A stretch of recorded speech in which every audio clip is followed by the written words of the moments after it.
Welcome to another episode of Ridiculous Reverb Listings. I'm your host, Fluff. If you have your own listing that you would like to see on a show, I will link down below in the description. And with that, let's just jump into it, shall we?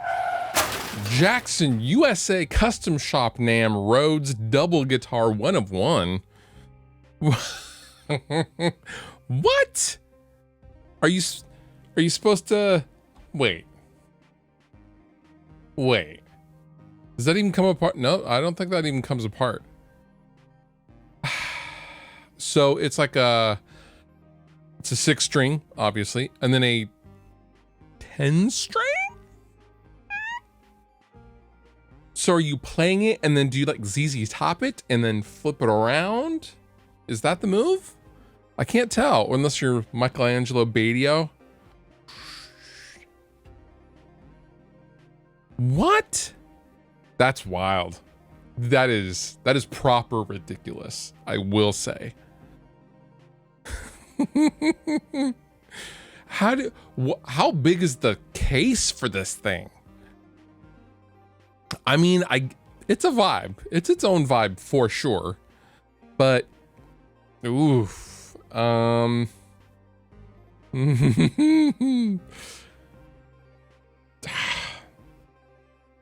See, it's the touring musician in me is like, how big is that case? Can I fly with it? It doesn't come apart. That thing is probably heavy as hell. Real talk. Wow. Oh yeah. Okay. So you can pivot it. There's like a little pivoting strap lock thing there. That is crazy. It looks like, oh, that, I guess those are the control cavity covers. I was like, maybe that comes apart. No, it doesn't come apart. Wow. I mean, the finish is beautiful. I love the color. Wow, look at that case. Wow. Okay. This is a one-of-a-kind instrument built for the NAMM show. Let's see. Pablo Santana features a 6 and 10 string design and a custom strap system that allows the guitar to rotate completely around. Read the description, Fluff. Guitar is huge and cannot ship by standard means. Yeah, I bet that thing is a nightmare to ship. Wow. $15,000. Truly ridiculous. Next listing. Marshall GTM 45 Replica 1963 coffin logo. Full radio spares transformers. $48,945 plus 39 cents plus $217 for shipping. If I'm paying almost $50,000 for anything, you're giving me free shipping, period. You're not nickel and diming me, dog. So this is a replica. Like, I wonder how much, like, is it like just using like aesthetically a replica, or let's see, the polarity switch. Yes, this is so for those of you who don't know, this is what like the earliest Marshalls look like. This is basically like the first Marshall amp, but it's like a new replica. I would love to know how, in which way. I mean, I guess they'll tell us. Looks like old Transformers. That's pretty cool. I mean, aesthetically, it's beautiful. This amplifier is a faithful copy of the Marshall GTM 45 model 1963 coffin logo Ollie panel. Entirely handmade in France by the Acuphonic Workshop and the best new old stock components available on the market.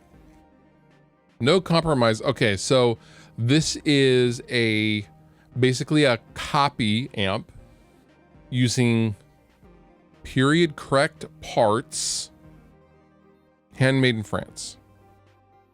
Same resistors, transformers. The only difference that I see is that it wasn't made in the factory that Marshall made amplifiers. And they still want $48,945. That is nuts. That's like, Wow. Super cool. Super, super cool. A lot of thought has gone into this. The craftsmanship looks to be impeccable. For almost $50,000 though. For those reasons, I'm out. Shark Tank meme right there. That's amazing. It looks really, really stunning. Yeah, that's super cool. It's not $50,000 cool, but it's cool nonetheless. Truly ridiculous though. Next listing. Reclaimed wood custom telly dystopian Hellcaster. What?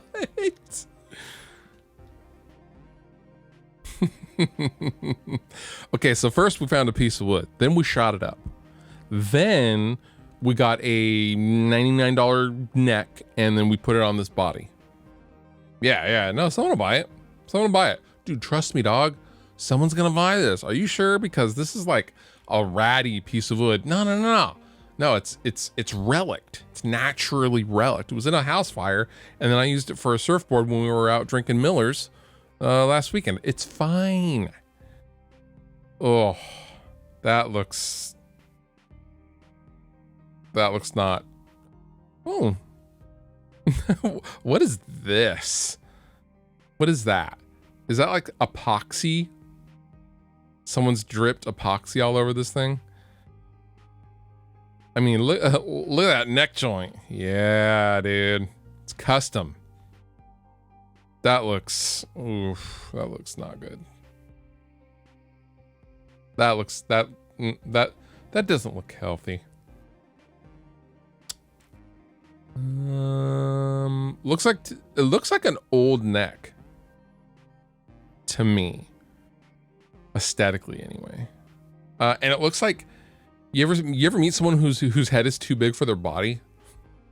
That's what it gives me these vibes. Like the headstock and neck are too big for the body, or the headstock is too big. Look, oh, let's just seal it in shellac, and then we'll lean into it a little bit. Yeah, no. We're gonna sell it on Reverb as some custom. See, let's take some nice pictures next to the fire hydrant. That is one of the ugliest guitars I have ever seen.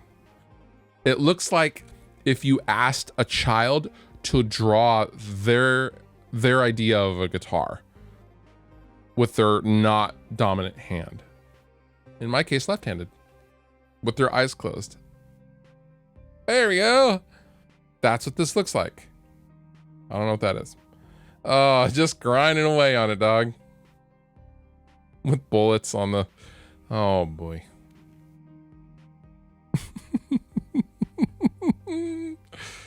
That's, someone shoot that and put it out of its misery. Oh man, $2,700. No. Next listing.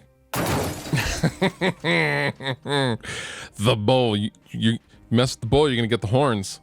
No, literally, here, play my guitar. Iconic bowl guitar from Rick Kelly at Carmine Street Guitars. This is a solid chunk of wooden horns. Real bowl horns attached to the guitar. If they're not, wait, where are these guys? If they're not in Texas.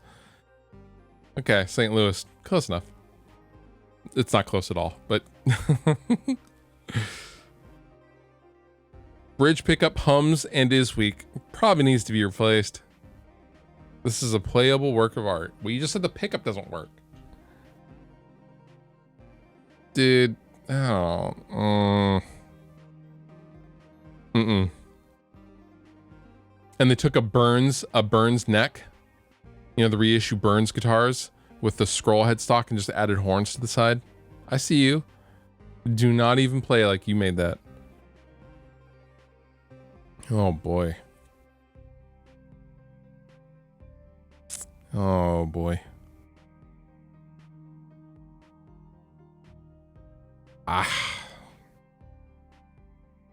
It weirds me out that I don't know, like those horns were actually at one time on an animal walking around eating grass or whatever buffaloes eat. I'm not even really sure what they eat, but you know, there was a buffalo walking around, or a cow, not a buffalo, a cow, a living creature was like, and like, what do you think will end up, Dad?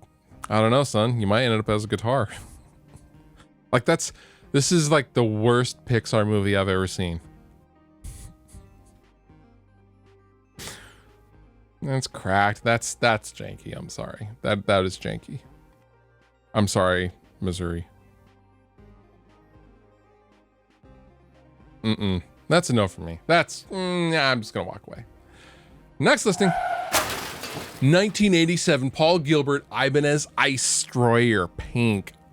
Bro. That is pretty played.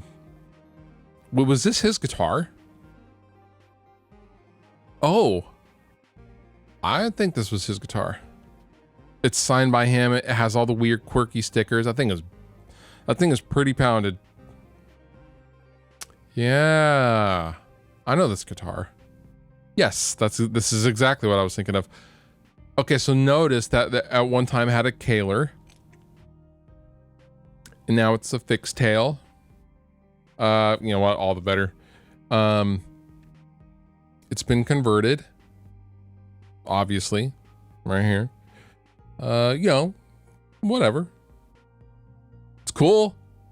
That's pretty cool. I would sport that in a second. That's honestly pretty sick. Personal collection of Paul Gilbert. Oh, I didn't even notice. This is Rumble Seat Music. Yes, this is totally legit. This instrument was custom built for Paul Gilbert by Ibanez Custom Shop. Wow. Toured the world with Paul and even bears sushi decal stickers on the back from his first trip to Japan. Features fixed bridge with DiMarzio tone zone pickup in the bridge position. That is really, really cool. Love it. I'm here for this. I am not $18,500 for it, but that is a redonkulous guitar and I love it. Wow. That's really, really cool. Next listing. And last but not least, we have a pedal board of all vintage pedals, all wired up and ready to go. And it could be yours for $20,000 plus $350 shipping. Again, if I'm paying $20,000 for anything, I want and expect free shipping. Period. I don't know why this is so expensive. I guess we'll find out. Well, right away I see a Klon, so that's like, you know, a $60,000 value right there. I'm being sarcastic. That's, you know, 5, 6, 7 grand right there. Vintage Big Muff, Electric Mistress. I really want an Electric Mistress. A Tycho Bra. I can't remember how to pronounce that. Octavia. That's pretty cool. Okay. Is that an original TS-808? For that price, it better be. That's a pretty clean install, though, I will say. Wired up and ready to play classic rock and roll. Let's see. No tire kick ears. Took a lifetime to put together. Sorry to let it go, but have another project. Do you own math on replacement value? Do you own math on replacement value? I mean, Tycho Brahe. I think that's how you pronounce that. That's right. I heard someone say it once. I was like, is that how you say it? They're like, yeah. It was a very famous guitar tech. Tycho Brahe, Octavia. That's really rare by itself. I mean, look, if this is what the dude wants for it, then fine. Do I think that's a ridiculous price? Yeah. Do I think it's a ridiculously awesome pedal board? Yeah. Yeah, I sure do. But, woo, there's some heaters on that pedal board, no doubt. But dang, that's a lot of money for that. But you know what? To each his own. Absolutely ridiculous, though. And that does it for this episode of Ridiculous Reverb Listings. If If you have your own ridiculous reverb listing that you would like to see on the show, I will link down below in the description. You guys are always asking me, I can't find where, in the description.